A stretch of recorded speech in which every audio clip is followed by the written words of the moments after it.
caminho para se profissionalizar a gestão de um escritório de advocacia. Seja bem-vindo e bem-vinda ao Juridicast, o seu podcast de marketing e negócios jurídicos. Eu sou Leandro Ramos e no episódio de hoje vamos explorar o caminho para que um escritório de advocacia alcance uma estrutura de gestão profissional. Vamos discutir as fases de desenvolvimento, os sinais que indicam a hora de mudar e como a governança e a tecnologia podem transformar a gestão de um escritório. E para debater esse tema comigo, eu tenho a honra de receber no Juridicast a Corine Moura, que é diretora de marketing, comunicação e business development do Silveira Advogados. Corine, que bom tê-la aqui no Juridicast. Bom, Leandro, muitíssimo obrigado pelo convite. A gente tem trilhado aí um caminho já longo, né? Nos conhecemos há muitos anos e nunca tinha dado certo de a gente bater esse papo e dividir nossas experiências, compartilhar um pouco do conhecimento aqui com o Juridicast. Então, mais uma vez, obrigada. Eu que agradeço e, como você bem mencionou, que bom tê-la aqui finalmente no Juridicast, né? Porque convite não faltou, mas chegou a hora, né? Chegou a hora. Vamos em frente.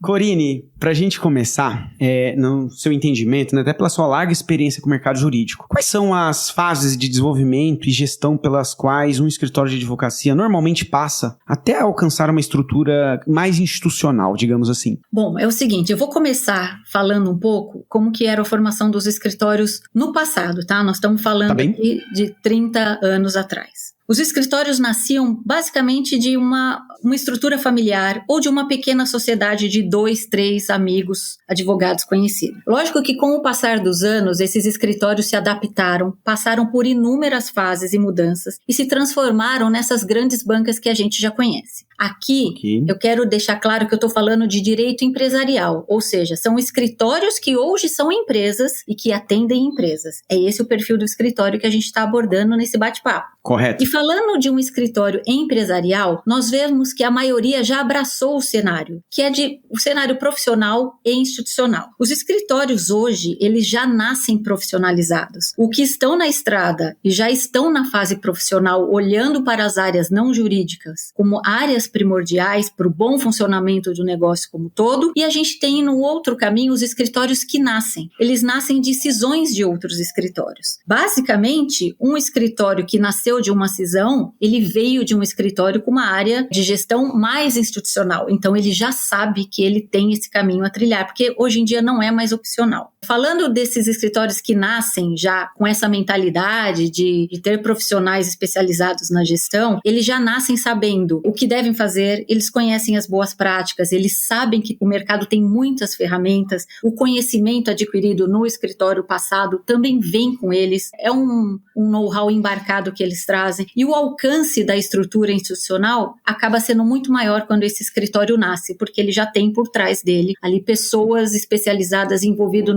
em todo o processo da abertura do escritório. Então, são fases que antes muito distantes das bancas e dos escritórios, hoje estão mais próximas. Então, o sócio sabe que ele tem ali um papel de prospectar, trazer novos negócios, fidelizar e atender o cliente muito bem, e ele sabe que ele precisa de uma outra pessoa, um outro profissional qualificado para olhar para as outras áreas que hoje é tão importante quanto. Perfeito, Corine. E, por outro lado, né, muitas bancas ainda, muitas vezes têm ali um sócio, né, ou uma sócia cuidando do marketing, da TI, de finanças e pessoas, né? E aí a pergunta que eu tenho é, quais são os sinais de que um escritório está pronto para sair dessa fase que eu vou chamar aqui de gestão mais artesanal para uma gestão mais institucional, em que ela é feita por profissionais especialistas em suas respectivas áreas? Olha, eu entendo que se um escritório tem um faturamento e um tamanho relevante, ou seja, ele já conta com pessoas, processos, plataformas, sistemas e uma marca, ele precisa de uma gestão especializada. Tá. Ainda que um sócio que tenha sido ou um sócio fundador, ou é um sócio, eu falo que é um sócio da escada alta, né? A gente sabe como funciona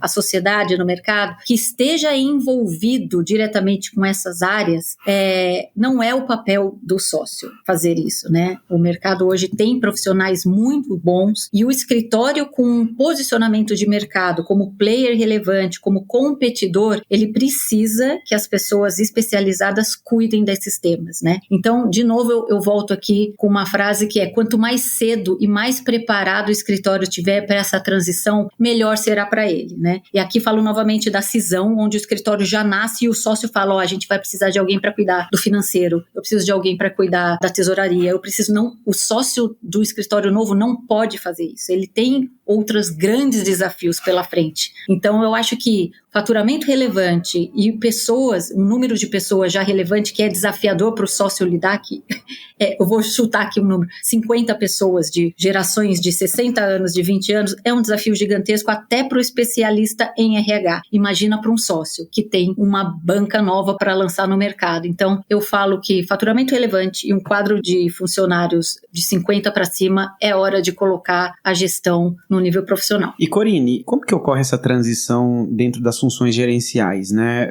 Tem uma área específica que normalmente os escritórios iniciam ou começam todas as áreas ao mesmo tempo? Olha, eu acho que a fase 1 é quando o comitê executivo ou mesmo o grupo diretivo, aí o board, eles tomam a decisão porque eles entenderam que não faz mais sentido os sócios cuidarem desses assuntos.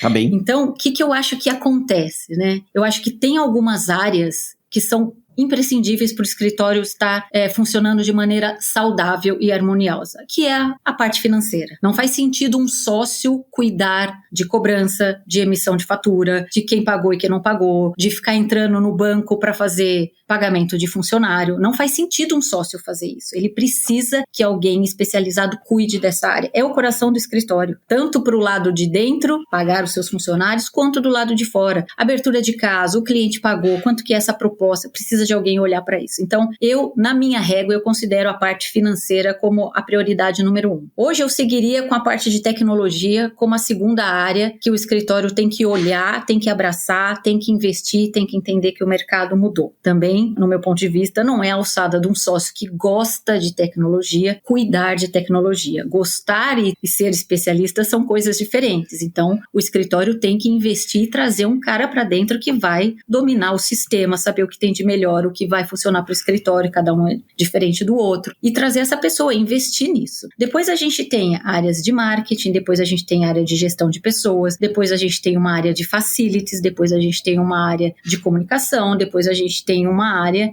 de agora chamada business development, que antes não tinha força e hoje tem força dentro desse mercado. Então eu entendo mais ou menos nessa escala, porque foi o que eu acompanhei nos escritórios que eu passei e vi como essas áreas foram sendo agregadas dentro do escritório. Acho muito difícil tomar a decisão e fazer um investimento de maneira uniformizada, ou seja, eu vou contratar todos esse ano, porque o profissional também vai demandar tempo de um sócio, né? O sócio vai precisar explicar, ele vai precisar falar aqui funciona desse jeito, essa é a nossa carteira de clientes, quais são os nossos planos, e fazer isso com 6, 7 profissionais de temas diferentes, eu acho que é muito desafiador. Então eu entendo que o momento da decisão é crucial e depois fazer um planejamento de quem vamos embarcar primeiro, quanto vamos investir, fazer escolhas que sejam saudáveis para o escritório tem que continuar rodando. Então, acertando tudo isso, tendo um comitê executivo ou um grupo diretivo ou a governança bem alinhada, tudo coopera para que todas essas aquisições de profissionais sejam bem-sucedidas, né? Mas é aquilo que a gente fala, tudo tem que estar muito bem desenhado, tem que estar muito bem comunicado e todos os sócios têm que estar olhando para a mesma direção, né? Importante lembrar que essa gestão profissional de escritório, ela veio de fora. Ela não foi uma coisa que o Brasil é pioneira, né?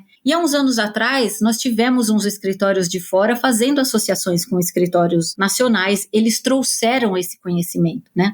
Então, o que eu percebo os escritórios que tiveram essa parceria foram os grandes beneficiários de todo esse conhecimento, e depois que esses acordos foram desfeitos e os escritórios deixaram de atuar no Brasil, o conhecimento ficou. Ficou um legado, né? Os escritórios que tiveram essa parceria mantiveram as suas estruturas de marketing, BD, facilities, tecnologia, tesouraria, controladoria, e os que não tinham viram os concorrentes fazendo e falando também vamos fazer porque é o caminho, né? Então deixar claro que a gente já seguiu o que já era praticado lá fora e que eles estão realmente alguns anos-luz na nossa frente. Então eu acho que foi um conhecimento muito bem recebido pelos escritórios. E Corine, você mencionou mencionou agora há pouco sobre a questão da governança e eu gostaria de explorar mais esse tema, né?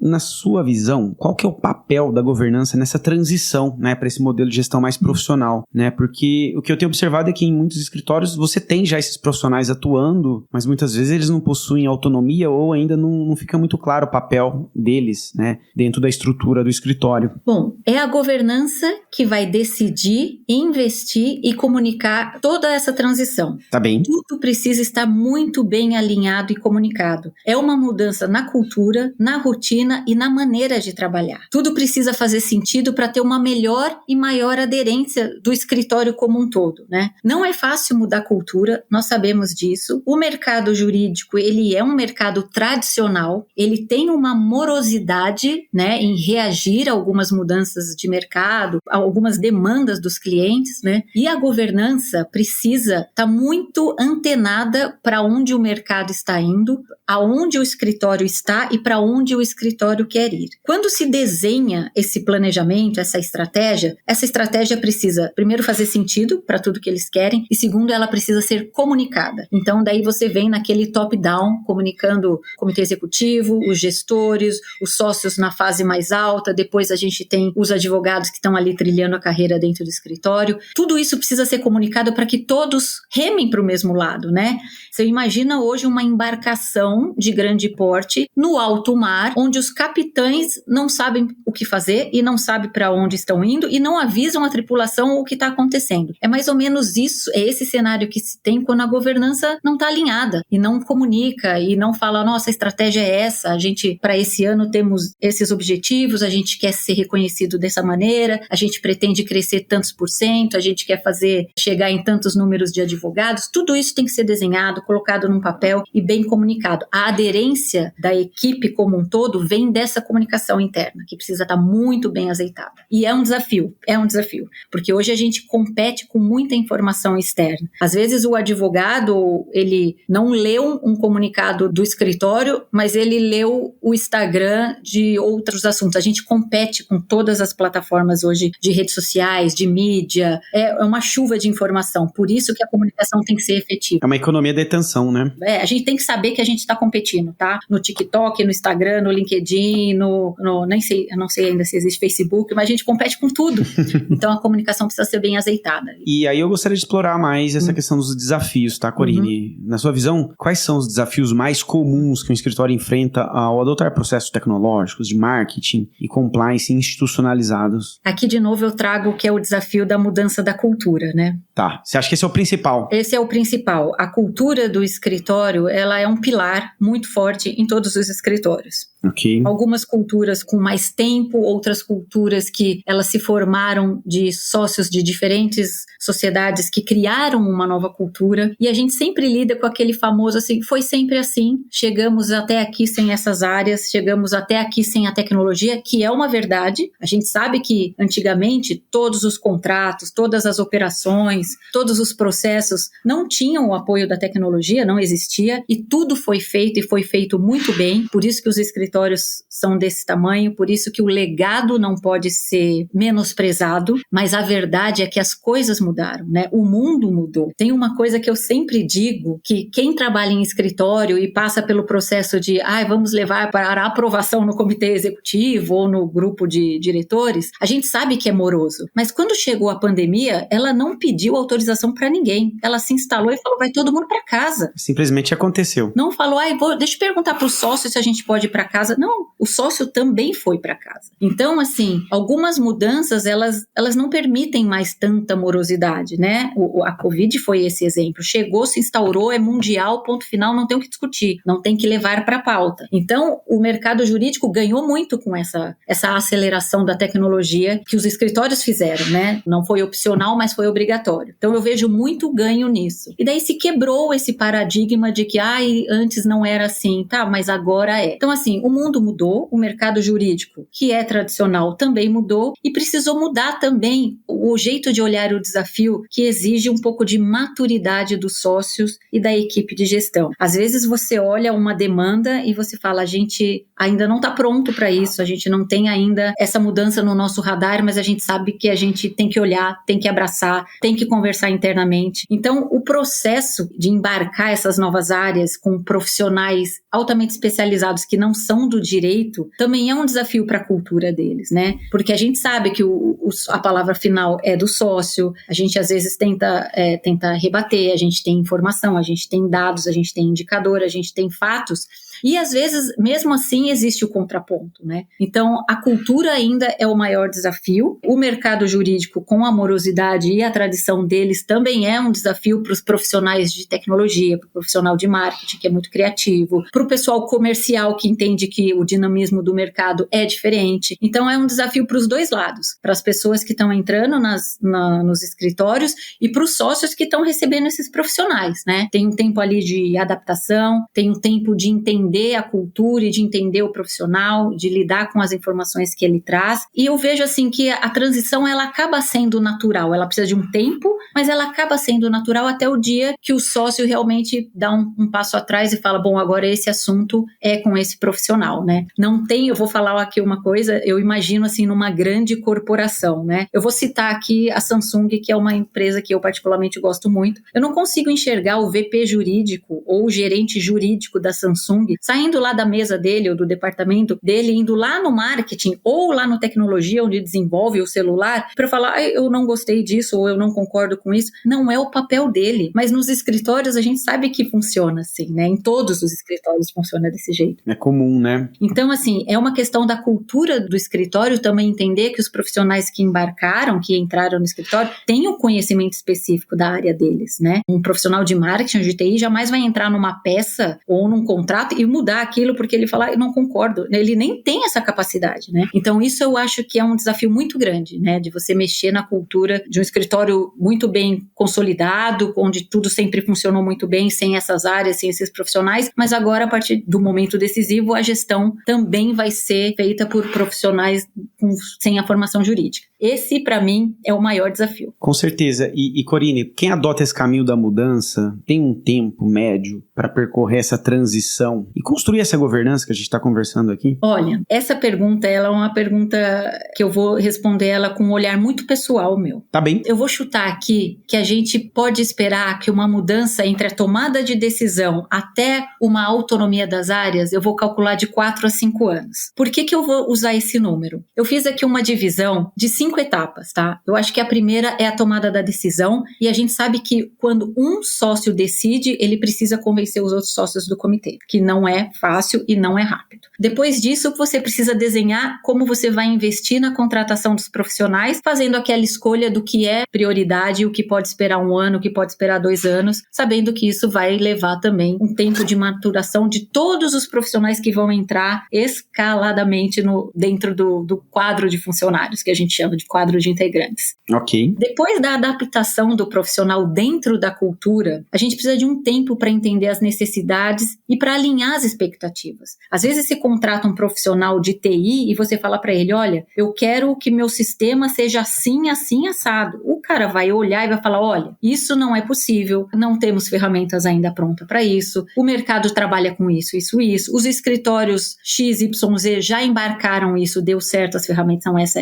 Então é importante que haja esse tempo para entendimento e alinhamento, né? Entender necessidades, alinhar expectativas. E depois a gente vem com os investimentos das ferramentas e as melhorias que o profissional vai indicar. Se eu chegar para o sócio e falar, olha, o melhor CRM para o escritório é esse e custa X, isso também precisa de uma aprovação. Não é que eu recebo um pedido, a favor, comprar um CRM. Você vai lá e compra e... Não é compulsório, né? Não é assim. Então, tudo que parte de uma ideia, ela precisa de uma maturação para virar um projeto, para ir para aprovação, para se fazer um investimento, para depois embarcar no escritório. Então, isso também leva muito tempo. E por último, eu coloco aqui, que é o momento onde o profissional ganha uma autonomia ou tipo uma carta verde, é quando ele apresenta resultados. Então, uma vez que o profissional falou, olha, eu tenho aqui 1 ano ou 2 anos, eu fiz aqui um comparativo como era e como é hoje, o tanto de melhoria que a gente trouxe, mostrei indicadores, mostrei resultados expressivos e positivos, a sua expectativa como profissional é que você ganhe ali uma autonomia e uma certa liberdade para fazer o que seja melhor para o escritório, né? Eu costumo dizer que se você entregou resultado, se você provou sua competência, se você melhorou o departamento qual você é o responsável e você não ganhou nem um pouquinho de autonomia, nem um pouquinho de liberdade, talvez aquele não seja o melhor lugar para você investir o seu tempo. Porque os resultados, principalmente hoje os indicadores, que os escritórios também começaram a trabalhar com isso, os KPIs da vida, eles mostram resultados, né? Eu falo KPI é igual exame de sangue, tirou lá, o colesterol tá alto, tem que fazer alguma coisa, não dá pra você falar, meu colesterol tá altíssimo, que bom, guarda o exame, tchau, não é assim, né? Então isso também, eu acho que a hora que apresentar resultados, você ganha um respiro ali, os sócios olham e falam, ela sabe o que tá fazendo, esse profissional sabe o que tá fazendo. Eu entendo que de 4 a 5 anos é o tempo suficiente para você fazer o seu embarque e a sua carta de autonomia. Ou seja, é um tempo considerável, né, Corine? Considerável. E o que eu noto é que o pessoal que embarca, né, nessa estratégia muitas vezes espera percorrer todo esse caminho num curto espaço de tempo, às vezes em menos de um ano, né? Ou seja, e acaba sendo frustrante, né? Porque você fala, olha, eu vou entrar, vou mudar isso, vou mudar aquilo, vou fazer. Gente, precisa de tempo. Os sócios precisam de tempo para entender. Você precisa entender que o escritório vai aprovar, mas vai levar tempo. Você só não pode levar 20 anos. Se você levou 5 anos para aprovar a cor do seu cartão de visita, do seu logo, não tá certo, tá? 5 anos se dá o projeto como um todo, do dia da decisão ao dia da autonomia. 5 anos para decidir a cor, não. Eu acho que bem colocado os exemplos, Corine. E aí a gente avançando aqui na nossa discussão, quais são os principais benefícios dessa migração, né, dessa gestão mais artesanal dos sócios para uma gestão mais profissional, né?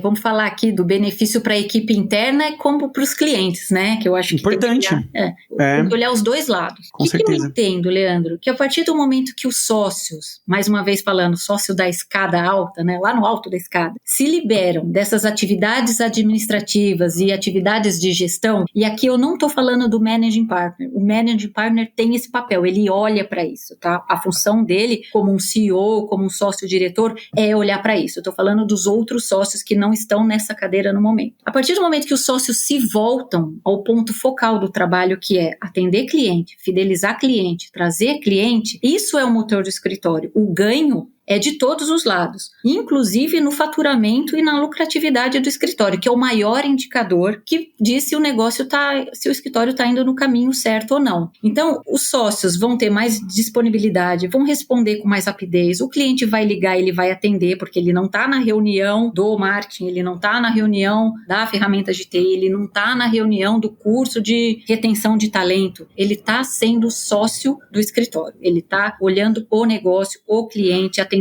com excelência, focando na necessidade do cliente, ao invés de olhar para dentro do escritório, né? Aqui eu sempre falo uma frase: se os sócios captadores, ao invés de pescar, estão olhando o gato, tem alguma coisa errada. Sócio captador tem que pescar. O sócio gestor tem que olhar o gato junto com a equipe administrativa ou a equipe de gestão. Interessante. E Corine, como que os clientes, né, desses escritórios percebem essa mudança, né? E mais, de que forma que ela pode se tornar um diferencial competitivo para a banca? Aqui eu vou também deixar um ponto de vista muito de profissional de mercado, né? Eu costumo reparar bastante no posicionamento dos escritórios. Então eu acho que essa mudança é muito visível, ela chega até a ser palpável quando o escritório muda todos os detalhes. Um escritório que investiu na gestão, ele tem desde o primeiro atendimento, a primeira reunião presencial, que é o que a gente chama de facilities, todo o material personalizado, uma proposta bem feita, bem elaborada, com um layout que condiz com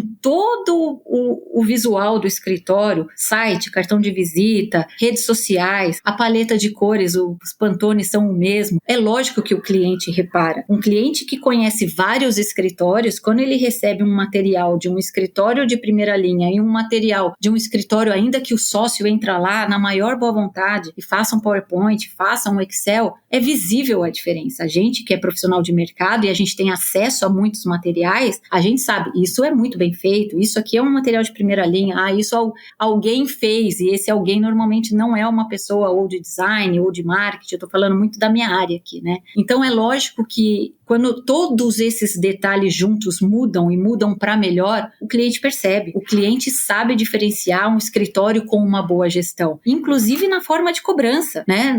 Não é o sócio X que vai ligar para o cliente e falar, oi, avisa aí que o seu pagamento não caiu na nossa conta. Tem uma equipe de cobrança, uma equipe que é coordenada por um diretor financeiro ou um gerente financeiro que fala, gente, nós temos tantas cobranças em aberto, a gente tem aqui cobranças que foram enviadas, não temos resposta. Não é o sócio que vai fazer isso, é a equipe financeira. Então, é lógico que o cliente percebe, inclusive o financeiro do cliente, que fala, olha, a cobrança é feita de maneira correta, eu recebo as faturas são visualmente agradáveis, elas têm a cara do escritório que está mandando. Então, tem tudo isso, são pequenos detalhes que se juntam e formam um todo que traz todo o diferencial do escritório na visão do cliente, né? Muito bom. E para a gente fechar aqui o nosso episódio, Corine, muitos escritórios têm áreas institucionais, né? Mas esses setores nem sempre participam das decisões estratégicas. Como equilibrar a autonomia dessas áreas com o papel dos sócios que estão lá no board?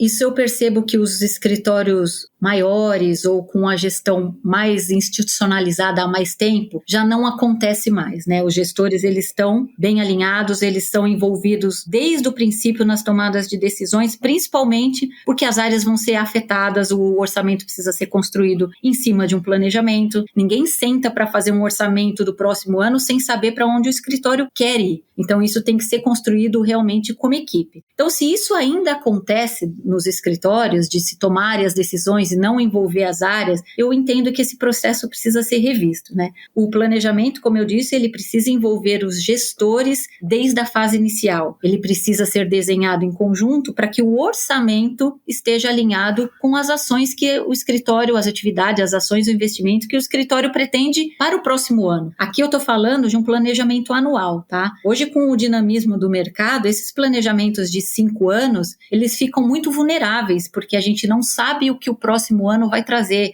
nem na parte tributária, nem na parte de leis, nem na parte de, agora é todo mundo home office, agora não é, vem uma tecnologia nova que vai mudar todo o dia a dia, a gente não tem mais como prever essas coisas, né?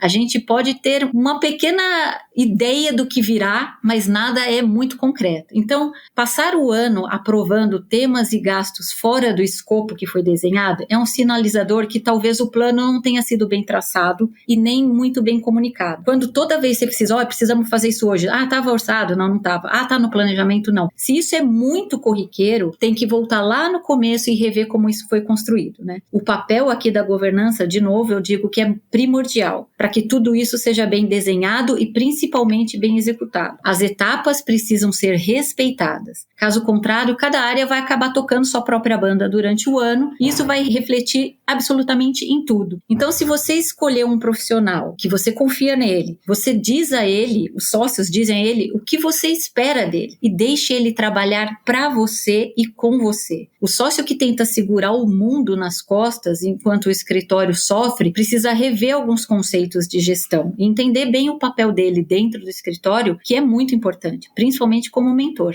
Muito bom, Corine.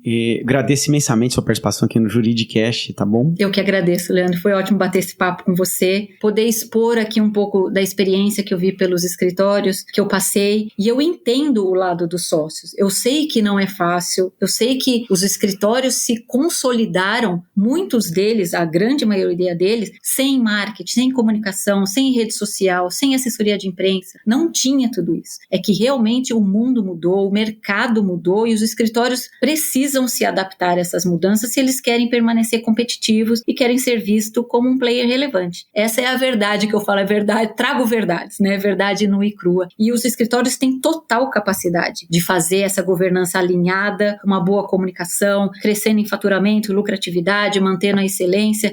Tudo isso precisa ter desenhado num papel, combinado não é caro, vocês entenderam para onde a gente está indo como instituição. E é isso, o mercado é promissor, o futuro é promissor para os escritórios bem posicionados. Eu acho, pelo menos. Não tenho a menor dúvida. Muito obrigado, Corine. Obrigado mais uma vez, Leandro.